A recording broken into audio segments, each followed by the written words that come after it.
സ്വന്തം ഭർത്താവിരിക്കെ ഇനി അവർ തമ്മിൽ എന്ത് പ്രശ്നമായിക്കോട്ടെ, അപ്പം ഈ അതിജീവിത എന്ന പുതിയ പരാതിക്കാരി ചെയ്തു കൂട്ടിയത് എന്താണ്? അത് അവിഹിതമല്ലേ?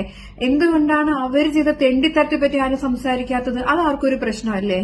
ഹലോ ഗീസ്, എല്ലാവർക്കും പുതിയൊരു വീഡിയോയിലേക്ക് സ്വാഗതം. നമുക്കറിയാം, രാഹുൽ മാങ്കൂട്ടത്തിന്റെ വാർത്തയാണ് സോഷ്യൽ മീഡിയയിലും അതുപോലെ തന്നെ മാധ്യമങ്ങളിലും എല്ലാം ചർച്ചയായിക്കൊണ്ടിരിക്കുന്നത്.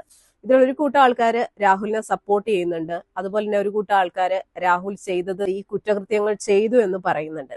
എന്തായാലും ഇതിൽ രണ്ടിലും നമുക്ക് പറയാൻ കഴിയില്ല. ഇത് കേസ് കോടതിയിലാണ്, അതുപോലെ തന്നെ അന്വേഷണവും കാര്യങ്ങളൊക്കെ നടക്കുകയാണ്. ഈ ഒരു വിഷയവുമായി ബന്ധപ്പെട്ട് തന്നെ ഒരുപാട് ദുരൂഹതകൾ ഈ ഒരു കേസിലുണ്ട്. കാരണം മൂന്നാമത്തെ അതിജീവതയാണ് രാഹുലിനെതിരായിട്ട് ഇതേ രീതിയിലുള്ള പരാതിയായിട്ട് വരുന്നത്. ഇതില് ഈ പറയുന്ന അതിജീവത ഇത് നടന്നത് 2024 പക്ഷെ അവർക്ക് ഇപ്പൊ ബോധോദയം ഉണ്ടായത് ഈ 2026 അവരിപ്പോഴാണ് ഇതിനെതിരായിട്ട് കേസും കാര്യങ്ങളൊക്കെ കൊടുക്കുന്നത്. അതുപോലെ തന്നെ ഒരുപാട് ദുരൂഹതകൾ ഈ ഒരു കേസിലുണ്ട്. എന്തായാലും നമുക്ക് അതിജീവിതക്കെതിരായിട്ട് ഒരുപാട് ആൾക്കാർ പ്രതികരിക്കുന്നുണ്ട്. ഒരു യുവതിയുടെ പ്രതികരണം ഒന്ന് കാണാം. സ്വന്തം ഭർത്താവിരിക്കെ ഇനി അവർ തമ്മിൽ എന്ത് പ്രശ്നമായിക്കോട്ടെ, അപ്പം ഈ അതിജീവിത എന്ന പുതിയ പരാതിക്കാരി ചെയ്തു കൂട്ടിയത് എന്താണ്? അത് അവിഹിതമല്ലേ? എന്തുകൊണ്ടാണ് അവർ ചെയ്ത തെണ്ടിത്തട്ട് പറ്റി ആരും സംസാരിക്കാത്തത്? അത് ആർക്കൊരു പ്രശ്നമല്ലേ? ഒന്ന് ചോദിച്ചോട്ടെ, നമ്മളിപ്പോ ഹോട്ടൽ മുറിയിലൊക്കെ പോയി ഇരുന്നിട്ടാണോ കുടുംബ പ്രശ്നങ്ങൾ ഡിസ്കസ് ചെയ്യാനുള്ളത്, അല്ലെങ്കിൽ ചെയ്യുന്നത്? അല്ലെങ്കിൽ എന്തിനായിരിക്കും ഈ വിവാഹിതരായിട്ടുള്ള സ്ത്രീകളെല്ലാം പരാതിയും പരിഭവവും പറയാൻ വേണ്ടിയിട്ട് മാങ്കൂട്ടത്തിന്റെ അടുത്തേക്ക് ഓടുന്നത്?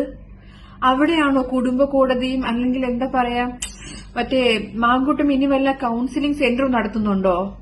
ആദ്യ കൂടിക്കാഴ്ചയിൽ തന്നെ 3 മണിക്കൂർ നിർബന്ധിച്ച് 3 മണിക്കൂർ പീഡിപ്പിച്ച മാങ്കൂട്ടം, പിതൃത്വം നിഷേധിച്ച മാങ്കൂട്ടം, മുഖത്ത് തുപ്പിയ മാങ്കൂട്ടം, ഇങ്ങനെ ഒരാൾക്ക് പിന്നീട് സമ്മാനങ്ങളും സാമ്പത്തിക സഹായമൊക്കെ ചെയ്ത ഈ ചേച്ചിയെ നമ്മൾ കാണാതെ പോകരുത്, പരിഗണിക്കാതെ പോകരുത്.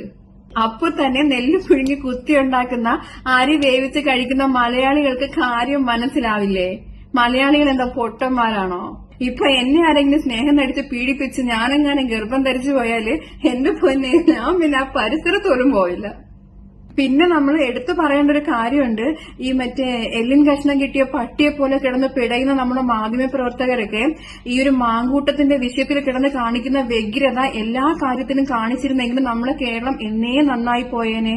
എന്തായാലും ഈ ഒരു സഹോദരി പറയുന്നത് കറക്റ്റ് കാര്യമല്ലേ? ഇത്രയും കുടുംബ പ്രശ്നങ്ങൾ തീർക്കാൻ എല്ലാവരും എന്തിനാണ് ഈ രാഹുൽ മാങ്കൂട്ടത്തിന്റെ അടുത്തേക്ക് പോകുന്നത്? അതും ആദ്യ കാഴ്ചയിൽ തന്നെ 3 മണിക്കൂറാണ് പീഡിപ്പിച്ചതെന്നാ പറയുന്നത്.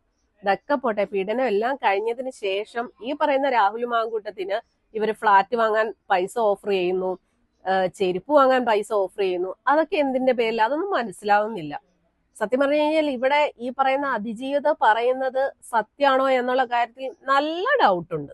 ഇനി മാങ്കൂട്ടം കേരളത്തിലുടനീളം നടന്നു പെണ്ണു പിടിച്ചു എന്ന് പറഞ്ഞാലോ, പെണ്ണുങ്ങളെ പീഡിപ്പിച്ചു എന്ന് പറഞ്ഞാലോ, ശബരിമല സ്വർണ്ണക്കൊള്ള തന്ത്രി വഴി മന്ത്രി വഴി മുഖ്യനിലേക്ക് എത്താതിരിക്കുന്നു നിങ്ങൾ കരുതുന്നുണ്ടോ? ദയവ് ചെയ്തൊന്നും മാറ്റിപ്പിടിക്കണം. കേട്ട് മനുഷ്യന്റെ ഡയഫ്രം വരെ അടിച്ചുപോയി. ഇപ്പൊ എനിക്ക് മനസ്സിലാവാത്തൊരു കാര്യം, ശബരിമല സ്വർണ്ണക്കൊള്ളയ്ക്കോ അല്ലെങ്കിൽ ഒരു ജട്ടി മോഷണത്തിനോ ഇല്ലാത്ത ഹൈപ്പ് എന്ത് കാര്യത്തിനാണ് ഉഭയസമ്മത പ്രകാരം നടന്ന ഒരു ലൈംഗിക ബന്ധം വഴി നടന്ന ഒരു കേസിന് കൊടുക്കുന്നത്? ഒരു ഇമെയിൽ വഴി വന്ന പരാതിക്ക് ഇത്രയും ഫാസ്റ്റ് ആയിട്ട് കേസെടുത്ത് ഇത്രയും എന്താ അതീവ രഹസ്യമായിട്ട് പ്രതിയെ കരുക്കൾ നീക്കി കുടുക്കിയ നമ്മുടെ കേരള പോലീസിനെ ആരും കാണാതെ പോകരുത്. സ്വന്തമായിട്ടൊരു ചെരുപ്പ് പോലും വാങ്ങിക്കാൻ വേണ്ടി നമ്മുടെ പരാതിക്കാരിയെ സാമ്പത്തികമായി ചൂഷണം ചെയ്ത മാങ്കൂട്ടം, എന്റെ പൊന്നു മാങ്കൂട്ടം, നിനക്കൊരു ചെരുപ്പ് വാങ്ങിയുള്ള പൈസ പോലും കയ്യിലില്ല? മോശമാണ് കേട്ടോ. അല്ലെങ്കിൽ എന്താ പറയാ, അല്ലെങ്കിൽ ഈ പെണ്ണുങ്ങൾ ഇങ്ങനെ അവസാനം ആവുമ്പോഴത്തേക്ക് എല്ലാത്തിനും വന്ന് കണക്കുറയും, ഞാൻ അത് വാങ്ങിച്ചു കൊടുത്തു, ഞാൻ ഇത് വാങ്ങിച്ചു കൊടുത്തു എന്നൊക്കെ. സാരമില്ല, പോട്ടെ. പിന്നെ നമ്മൾ ചിന്തിക്കേണ്ട ഒരു കാര്യം, കാനഡയിലെ വിവാഹിതയായ യുവതി, ഇതിനു മുമ്പ് നമ്മുടെ കേരളത്തിലെ മാധ്യമ പ്രവർത്തകയായ വിവാഹിത. ശരിക്കും എന്താ പറയാ, ശരിക്കും മൊത്തം അവിഹിതം തട്ടിയിട്ട് നടക്കാൻ വയ്യാത്ത അവസ്ഥയാണല്ലോ. ഒരു സൈഡിൽ ആണുങ്ങൾ പറയും പെണ്ണ് കിട്ടാനില്ലേ എന്ന്. ശരിക്കും ഇവിടെ എന്താ നടക്കുന്നത്? ശരിക്കും പറഞ്ഞു കഴിഞ്ഞാൽ കറക്റ്റാണ്. ശബരിമല ആ ഒരു സ്വർണ്ണക്കൊള്ള കേസ് അട്ടിമറിക്കാൻ വേണ്ടിയിട്ട് ചില ആൾക്കാർ നടത്തുന്ന ഒരു ആസൂത്രിതമായിട്ടുള്ള ഒരു നാടകം പോലെയാണ് നമുക്ക് തോന്നുന്നത്. അതായത് ഓൾറെഡി ഈ പറയുന്ന രാഹുലിനെതിരായിട്ട് 2 പരാതികൾ ഉണ്ടായിരുന്നു. അതില് ആ ആൾക്ക് ജാമ്യം കിട്ടിയതുമായിരുന്നു.